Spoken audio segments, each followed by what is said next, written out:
शादी करके लाए नार, बोली नार पति से सुनिए बात हमार।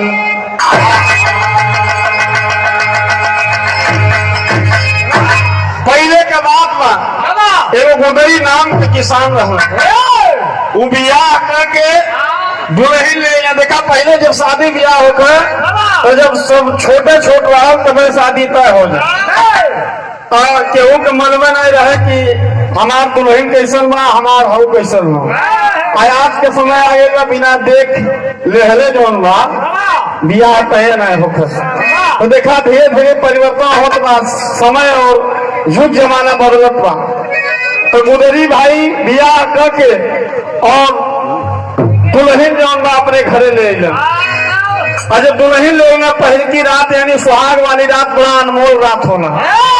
पहली रात में दुल्हन के पास गई और अपने दुल्हन से बातचीत करत हो। दुल्हन सवाल के दहलस, सवाल करस, विरह में तर्ज बदल गई।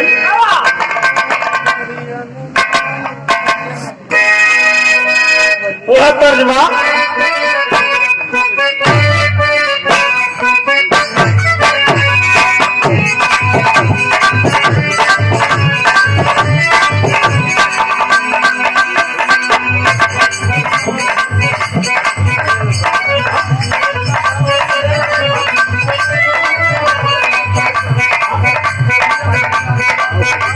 वह गीत कराएंगे। अरे पनिया में, अरे पनिया में अगिया लगावल सरे, अरे लगावल सरे घन तोहरी जवानी।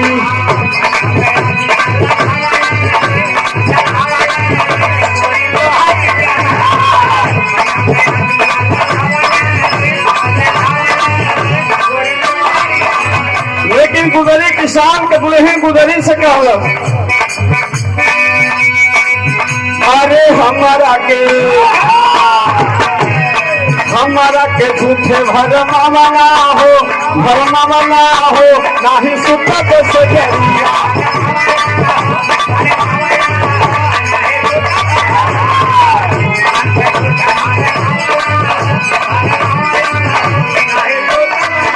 देखा तो हाँ व्यवस्था का गड़बड़ बा।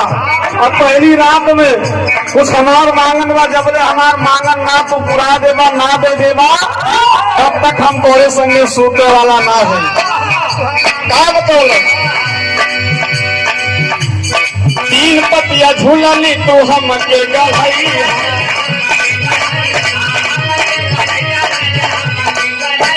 अरे सारी रंगदार पिया हम के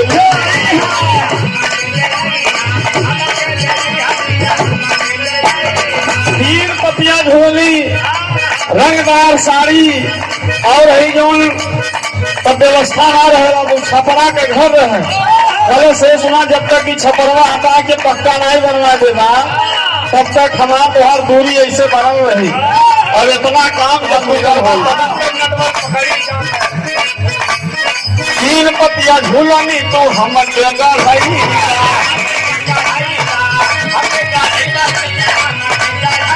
अरे सारी रंगदार जबले हमके नाले।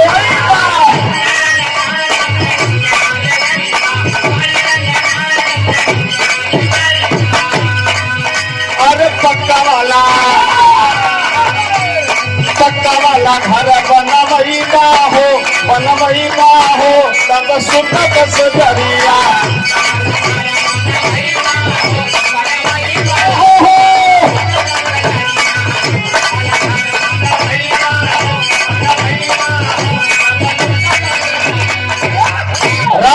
गुदरी किसान के नींद आए, सोच गए कि ब्याह करके तो हम फंस गए। सवेरे भाई में चौराहा पे अपने गई हूँ, एगो दर्जी भाई उनका संगरिया रहे, वही दर्जी के दुकान पे बैठ के कहा था भवा ब्याह करके हम बाज गई। दर्जी कहलस कि भाई कौन बात में कैसे बाज गई ना? पहले की रात में हमारे मेहरारू इतना सामान मांग ले कि हम जीवन भर कमाब तो पता नहीं हो पाई कि ना हो पाई, और जब तक हो ना पाई तब तक हमारे ऊपर मिलन ना हो। गुदरी मुँह पे हाथ दे के बैठल हो सोचत हो, तब तक दर्जी दू बोरा जौन में कटनवारी गजरे वाले कटनवरिया पर उनके निगाह गई। कटनवरिया पे निगाह गई कहना भला हमार तू बचपन का साथी हवा, एक काम करा कि अगर मेहनत करो तो उम्र बीत जाए कुछ ना होई, तो कुछ हाथ लगावे के पड़ी, कुछ उपाय लगावे के पड़ी। 7 मेर का कटनवारी ले जाके अपने दर्जी भाई के देहला कि एक काम करा एक जौन बा टोपी सी दिया, 7 रंग के कपड़ा का सतरंगिया टोपी बनवा ले और सतरंगिया टोपी बनवा के नाव के दुकान पे जाके अपने मोड़े में लगावत हुआ। जब देखत हुआ 7 रंग का 7 सतरंगिया टोपी तो गुदरी कहना कि अब लागत हुआ हमार कुछ काम, तो बिरहा में तर्ज बदले टेम्पू वाला जियो जियो।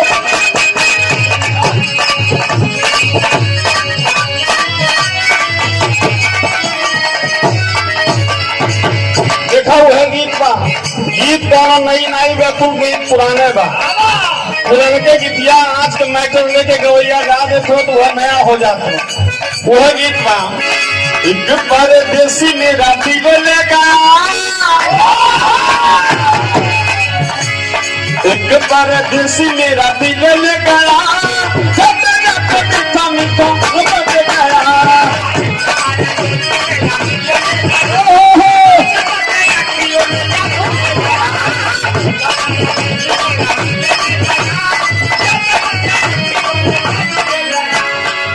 आज के गवैया गा दे पहले लोग जो मटिये से मूल मीजत रहना, मूल धोत रहने गांव में करियई माटी से बाहर शैम्पू का साफ करी। लेकिन आज जब शैम्पू आ गए तो गवैया वही को नहीं छोड़ना, दोनों दुल्हन कहत रहे पानी हम नहाइले आज शैम्पू से, पानी हम नहाइले आज शैम्पू से, हमर टेम्पू से।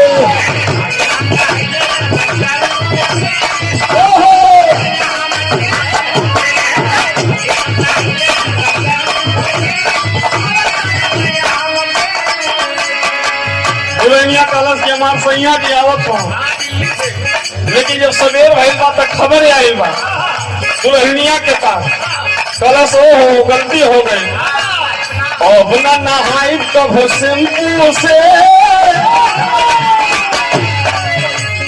अब न नहाई कब शैम्पू से, लड़ गई राजा हमार टेम्पू से। अब न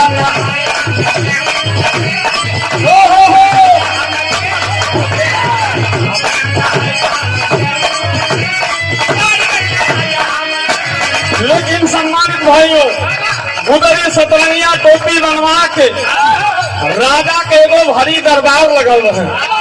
राजा का प्रजा राज दरबार में खचाखच बैठल रहे, राजा अपने प्रजा से कुशल क्षेम पूछत रहे।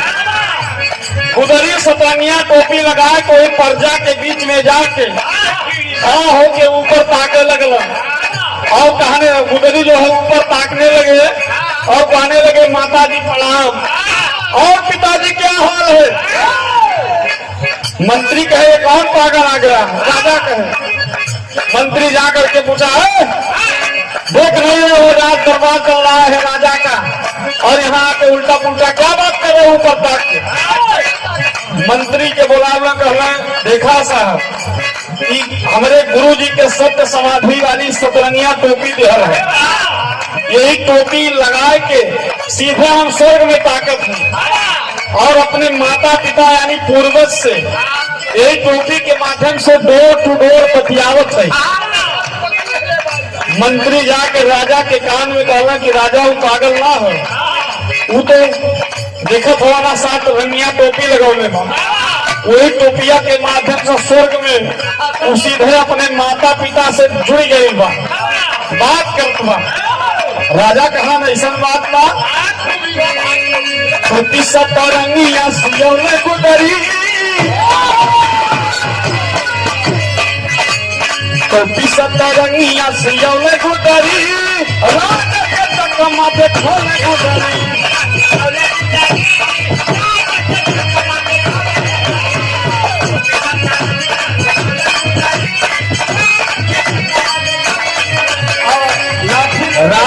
कान में जब बात गई तो राजा कलन को और बढ़िया बात ये दिन हो गए हमारे माता पिता इतना बड़ा रात पात दे के चल गई ना और बहुत दिन हो गए। अगर हम के जौन अपने माता पिता के स्वर्गवासी ऐसे बढ़िया कौन अवसर जाके मंत्री जौन बा गुजरी के कान में कहना है राजा को इस टोपी की जरूरत है। राजा भी स्वर्ग में अपने पूर्वज से अपने माता पिता से बात करना चाहते हैं। गुजरी अगर 20,000 रुपया किराया बा कीमत बा जाके मंत्री राजा के कान में कहना सरकार 20,000 रुपया किराया बा। राजा कहा मैं इतना बड़ा राज पाठ हमारे पूर्वज हमके दे के गई है और 20,000 में अगर मुलाकात हो जाए स्वर्ग में सीधे तो ऐसे बढ़िया कौन बात 20,000 रुपया ले जाके आदेश दे डाले मंत्री गुजरी के हाथे में 20,000 रुपया भेजना टोपी ले जाके राजा के दे देना। हरी सभा में लोग बैठल हैं कि आज हमारे राजा के राज दरबार में कौन चमत्कार होत बा कौन खेला होत बा। राजा हाथ में टोपी लेके और अपने माथे लगौना कह रहे हैं आज हो न हो आज हम अपने माता पिता के दर्शन कर ले। और जब ही माथे पे चढ़ावे जात हम हरी सभा में गुजरी ललकार के राजा से एक बात बोल ले बा क्या बोले बा अंतरा के लाइन में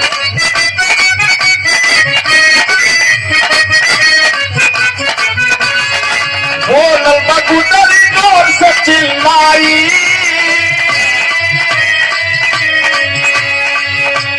गुजरी जोर से चिल्लाई तो गाना जो हुई बात नहीं दिखाई।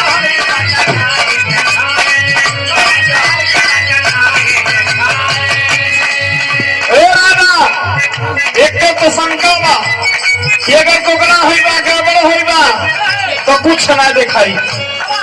राजा टोपी लेके अपने हाथ में सोचे लगन कि बड़ी भारी बात बोल दे बढ़िया से पेच में फंसौले गुजरी बढ़िया से पेच में फंसौले गुजरी राजा के कमा देखो न गुजरी।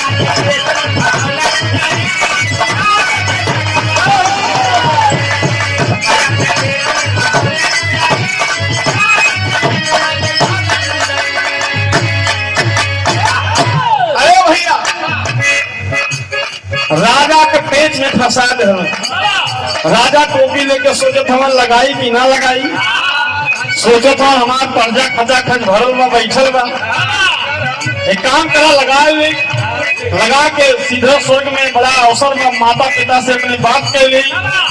आज जब राजा सतरंगिया टोपी अपने माथे पे लगाना ऊपर ताके लगना कोई राजगद्दी पे बैठले तो छत के सिवा राजा के कुछ नहीं देखा छत के सिवा राजा के कुछ नहीं देखा और राजा बड़ी सोच में पड़ गई कहे हमार पर्जा खचा खच भरल बा अगर सही बात हम कह दे कि हमके कुछ नहीं देखा बा तब कर्जा यहाँ से हमारा प्रचार करे लगी कि हमारा राजवे दोगुना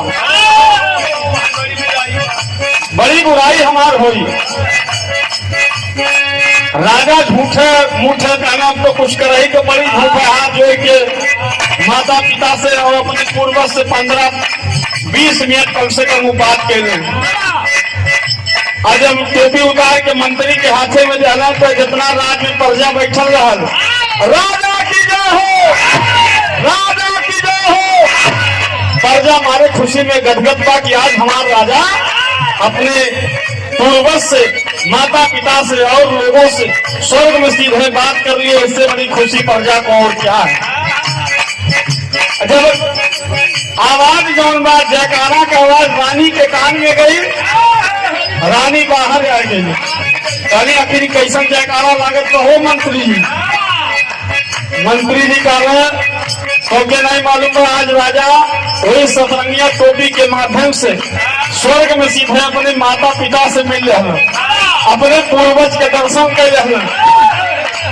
रानी कहनी तो बड़ा बढ़िया बात ना भाई।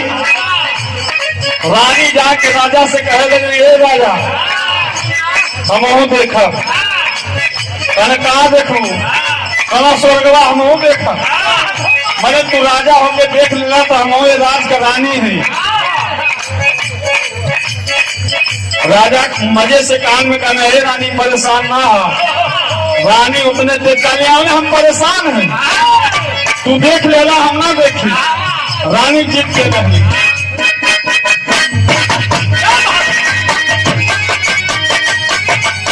क्या बात है, क्या बात है।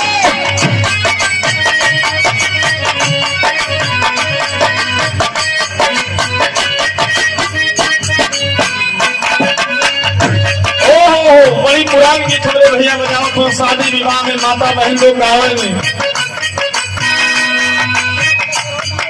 ए समरो बही गए पितारे तारे नदिया,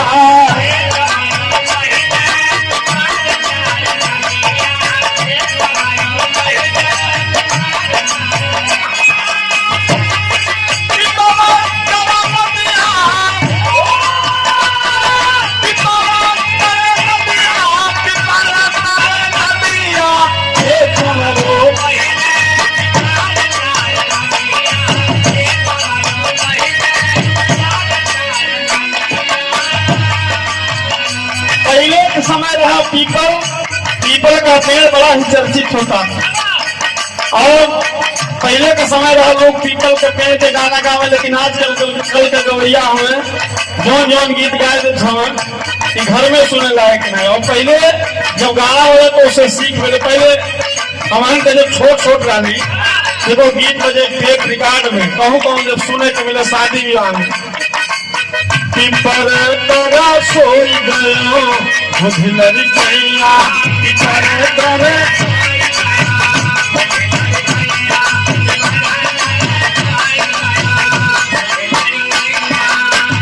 आवस पहिया देखावे रुपैया,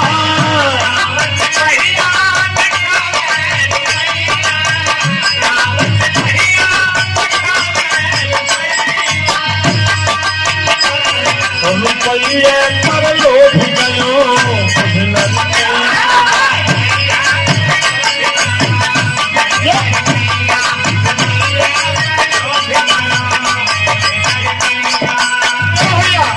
रानी राजा से जीत के रहली। रानी राजा से जीत के रहली, कहे लगली ए राजा हमके सोलगा देखावा,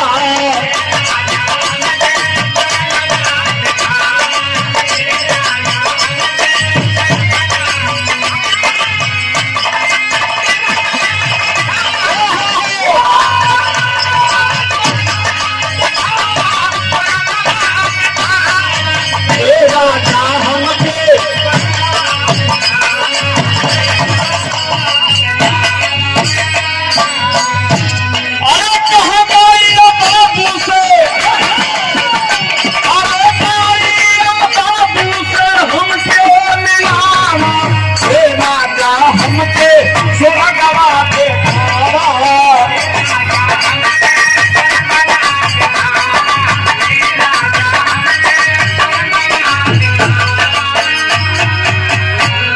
हे राजा हम देखो राजा कलम की मत चक्कर में पड़ो, कलम तू ऊपर ही जा हम ना पड़ी। राजा समझाओ लगल हमारी लुगाई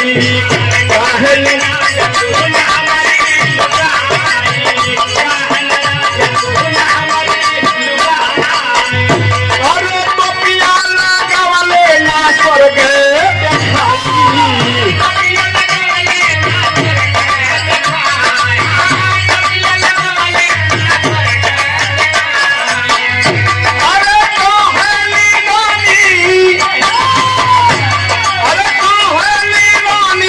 हमके भरमावा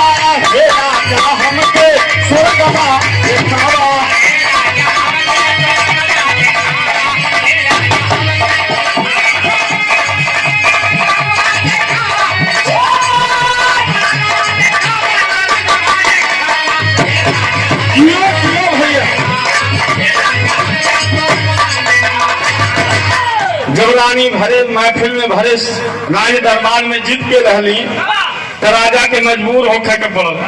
राजा कहला हमार प्रजा बैठल बा, ये कही कि राजा अपना देख ले ना, और रानी जीत कर थे तो रानी के काम कैले। राजा मंत्री के आदेश दे दे फिर 20,000 रुपया मंत्री जी ले जाके गुदरी के हाथे में धैले। अब ओकर 20 दूना 40,000 हो गए। कहला सब हमार काम रास्ता पे कुछ बा। अब टोपी ले आके मंत्री जी रानी के दे दे। रानी बड़ा खुश भैली कि आज हम सड़क देखा, जैसे राजा देखल वैसे हम देखा।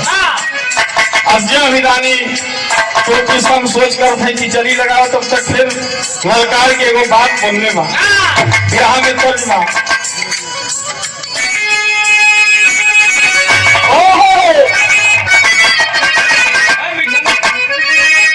देखा बड़ी पुरान गीत बा। पहले झुलनी जगह नाश्ता 20 ग्राम 25 ग्राम कम, पहले माता बहन लोग यही नकिया में लटकाए के चला।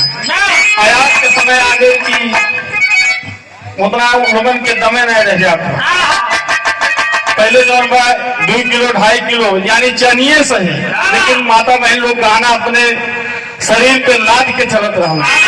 आजकल के देखा है जब से युग जमाना बढ़ल, महंगाई भी बढ़ गई और लोगन के धीरे धीरे शरीर में क्षमता भी कम हो जाता।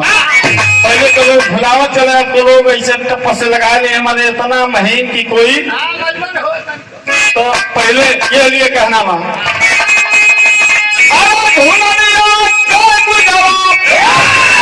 अरे टूटल ये राजा, अरे जमनिया में करिया छूट राजा।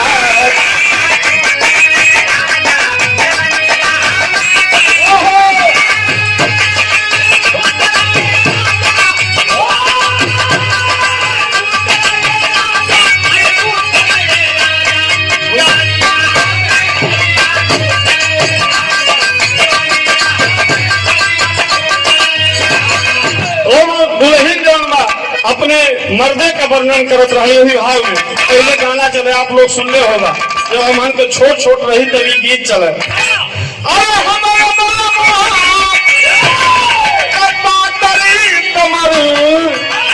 अपल कनिए में जा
राजा 20,000 देहलों पर 40,000 हो गई। टोपी ले आके रानी के हाथ में दे देहल। तो वही भाव में गुदरी जौबा रानी के चटा के कहला का कहला, अरे गुदरी, अरे मुस्काई रानी, रानी एक शर्त बा। भरे महफिल में गुदरी रानी से कहा, रानी हमारे को शर्त बा। अरे मुस्काई रानी छिनार होई तू तो देखाई रानी।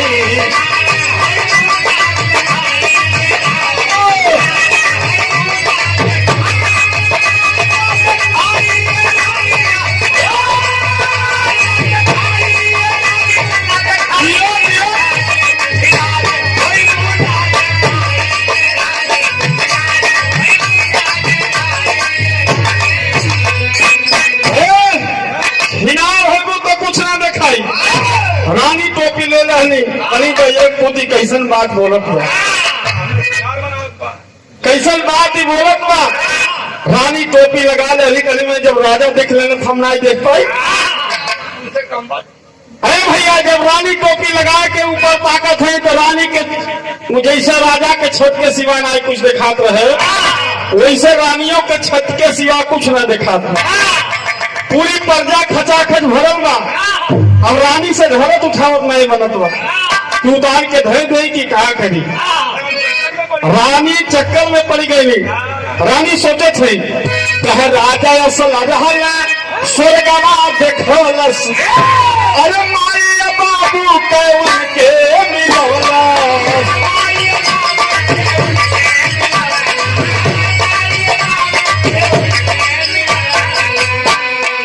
अरे भैया रानी सोचे थे कि राजा सही रह तो उस स्वर्ग के देख ले, प्रजा जयकारा लगौलस और हम छत के सिवा कुछ नहीं देखत है। अगर हम कह दे कि हमके कुछ नहीं देखा तो यह प्रजा जाके बिहान से घरे घरे कही कि रजवा हमारा ठीक बनी में छिनार बा, बड़ा गड़बड़ हुई, बड़ी गड़बड़ बात हुई। रानी चक्कर में पड़ गई। अब रानियों का कही 15-20 मिनट ऊपर झूठे मूठे माई दादा से अपने पूर्वज से 20 मिनट जान बात कही। और जब बतिया हाल चाल हो गए, कहना हम देखत है और टोपी उतार के तो मंत्री जी के हाथ में दे दे। कैसे? अरे राजा असल रहला स्वर्गवा देखलस, अरे माया बाबू के मन के मिललस।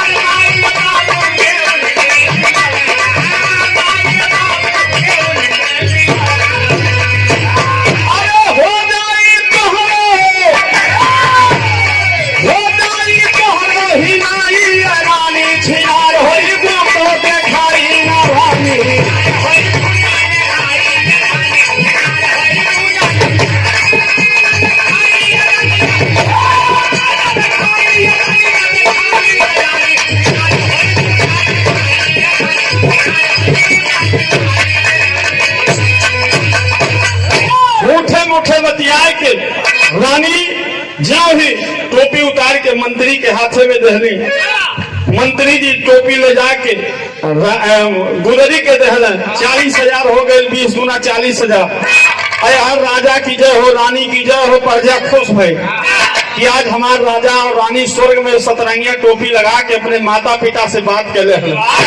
लेकिन यह रानी और राजा के मन में जवन गूंजत बा कोई नहीं जानता। ए भैया तब तक मंत्री जी आके राजा से कहे लगना, ए राजा मैंने रानी देख लेनी, राजा देख लेना तो हम मंत्री है भाई, हम देखा ढेर दिन हो गई बा, हम अपने माता पिता से ना मिल पैली। तो राजा एक काम करा कि हमरो व्यवस्था बना दे, हम अपने माता पिता से मिल ली। मंत्री जी और रानी, मंत्री राजा रानी मंत्री के कान में बताना, है मंत्री चक्कर में मत पड़ो, कुछ नहीं है। मंत्री कलम में तो तू सब देख ले, हम चक्कर में ना पड़ी। जिद कर लेना, 20,000 और दे देना। राजा कहना मंत्री है, अगर जिद कर लिया है तो देना ही पड़ेगा। 20,000 ले जाके गुदरी के हाथे में देने। मंत्री जी टोपी ले आके जो ही लगाओ चलना बिरहा में डेरी के लाइन में कहना मान।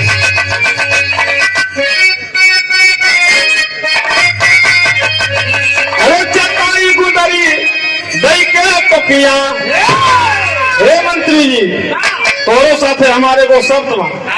अरे चटाई गुदरी दई के टोपिया, अरे पतुगला टोपिया होगा ताके नाही दिखाई। चटाई गुदरी दई के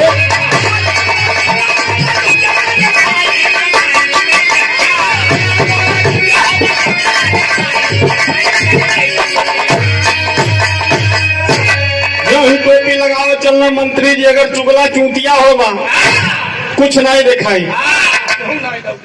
मंत्री जी कहा कहने मैं जब राजा आप देख लेना, रानी देख लेना, हम नहीं देख पाई। मंत्री जी खट से लगा लो ऊपर तक ले, मंत्री जी के कुछ नहीं मिल गया। वो चक्कर में पड़ गए कि दादा रे कैसे हम बाज गई। अगर ये कह दे हमके नहीं कुछ दिखा तो राजा हमारे नौकरिये से निकाल दी। कहीं चुगला है चूतिया है, लेकिन मंत्री बना के का हुई। अरे भैया मंत्रियों जी अपन वही छत के सहारे अपने माता पिता से झूठे मूठे बतियावत हो। शाम हो गई बा, पर्जा खचा का झोरल बा, मंत्री जी टोपी उतार की गुदरी के हाथे में दे दे आज जयकारा लगावत जनता राज के अपने अपने घरे जात बा कि आज बहुत खुशी के दिन रहे। राजा के राज दरबार में आज हमारे राजा मंत्री रानी सारे लोग अब स्वर्ग में अपने माता पिता से बात कर रहे हैं। इससे बढ़िया कौन बात हुई। सारी प्रजा अपने अपने घरे जाकर खुशी मनावत बा। जब प्रजा हो मंत्री रानी बैठ गए आपस में, कहना राजा तू का देख रहा। राजा कहना का तू देख लू, कहनी छतक सिवा कुछ नहीं देखा रहे। मंत्री जी कहना राजा यह बात सही है। राजा कहना इतने प्रजा के बीच में हमको जो है वो कौन सा आदमी था जो चूतिया बना करके 60,000 रुपया लेके निकल गया। राजा अपने जल्लादों को बुलवाते हैं और जल्लादों को खबर देते हैं। आल्हा में प्रमाण है, कहना है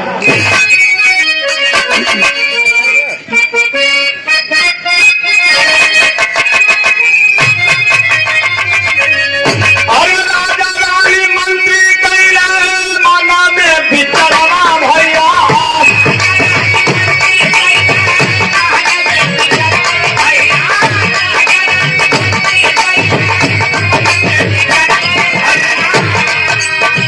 तीनों जाने बाती आके कैले सूखी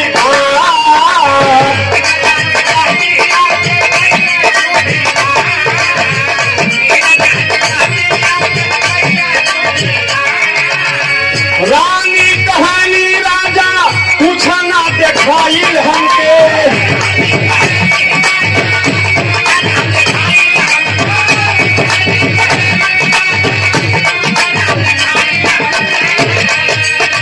मंत्री जी बातियों के कैले सुविधा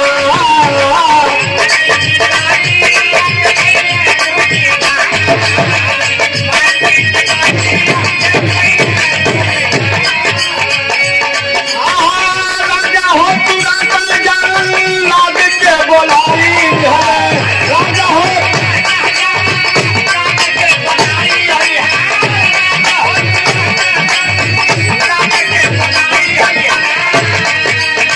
जल्लादन के आदेश देहले करिया।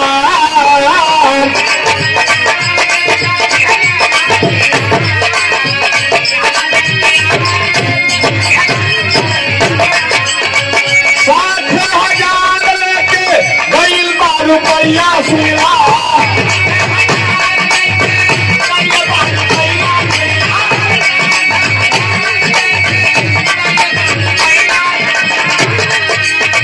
छुट्टिया बनाओ साला कॉपी बजाता।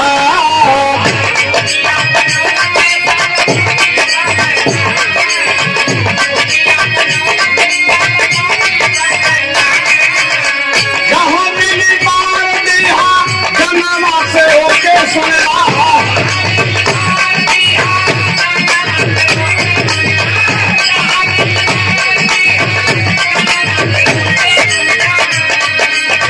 रुपया में यहाँ उनके मार के पार।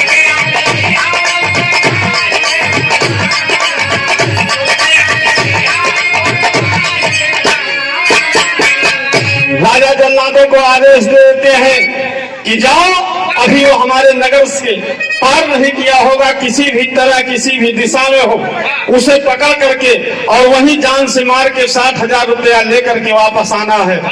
राजा आदेश दे देते हैं। जल्लाद बड़ी तेजी से गुदरी के पकड़े चारों दिशा में लग गए।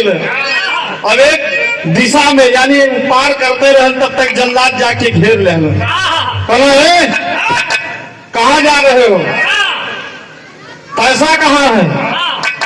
गुदरी हाथ जोड़ कर कहने लगा कि सरकार रहिया में आप रही तो हमारे गुरु जी मिल गए। कहना बेटा आज तो हर मौत लिखल बा, अरे रुपया पैसा तू लेके का करवा। तो पैसा तो हमारे गुरु जी ले रहिए में। कहना और तुम्हारे गुरु जी क्या बताए। चारों जल्लाद चारों तरफ से खड़े हैं और बीच में वो गुदरी हाथ जोड़ करके बयां कर रहा है, बोल रहा है क्या।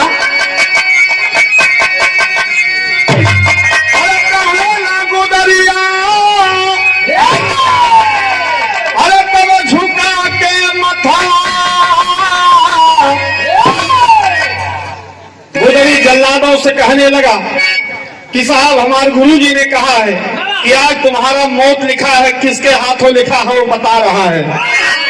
अरे कहे लगो डरी तब झुका के मथवा, मौत लिखल बाटे तोहरो गांडू के हाथवा।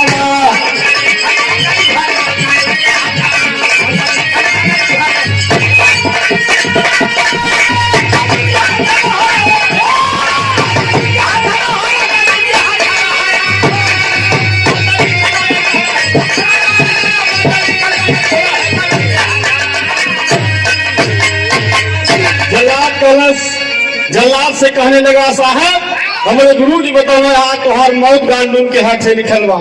जल्लाद जो मैं 4 परक जो पीछे पैर बढ़ाए रहे, पीछे हट गए। कल बाप रे बाप ये तो बड़ी गलत बात हुई। जल्लाद कहने जा बाबू तो जा, वापस जो राजा के पास आ गए जल्लाद लोग। जल्लाद लोग कहने की गलती के राजा क्षमा करी है। कहने क्यों? क्योंकि उसके गुरुजी ने बताया था कि आज जो है तुम्हारा मौत गांडू के हाथ लिखा है, इसलिए हम लोग छोड़कर चले आए। राजा कहना ऐसा क्यों? और जल्लाद बताने लगे राजा से, कहे साहब जीवन भर हम हल के अरे कैली बिरताई, जे के कहला वो के मरली, जे के कहला फांसी चढ़ोली, सब काम कैली। तो जीवन भर मन के बिरताई के काम कैले रही।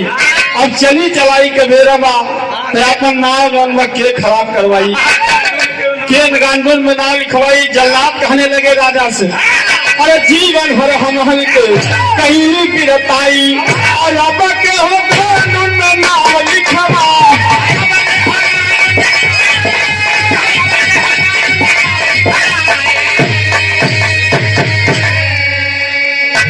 अरे तो साहब तुम्हारे कृपा से हर सलामत नाता, मौत लिखल बाटे हमारे गांडू के हाथ।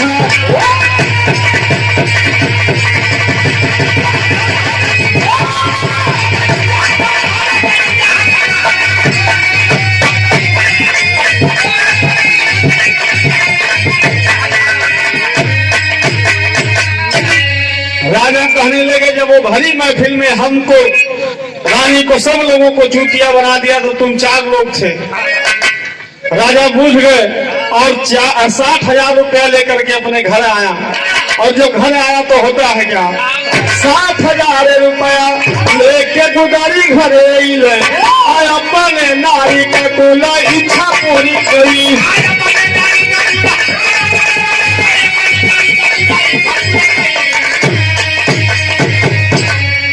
तो नारी संग प्रेम से हर निभावे है मतवा, मौत लिखल बाटे हमरो गांडू के हाथ।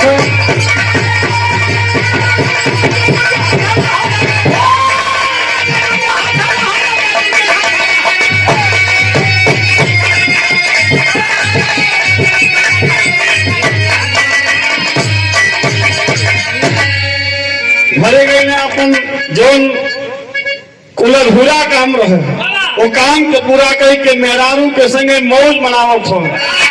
तो अंतिम लाइन में कहना है, गुजरी सोच गए कि अगर मेहनत करी जन्म भर मर जाए काम नहीं हो। तो गुरु बिहारी रंग बेचन श्यामा सीता,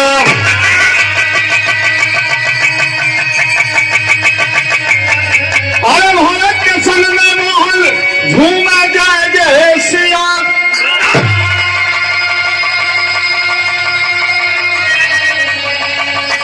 चेताई गुदरी दई के टोपिया, तुम चेताई अरे गुदरी दई के टोपिया, तुम लेखनी श्याम देव के कविता के बसाई। चेताई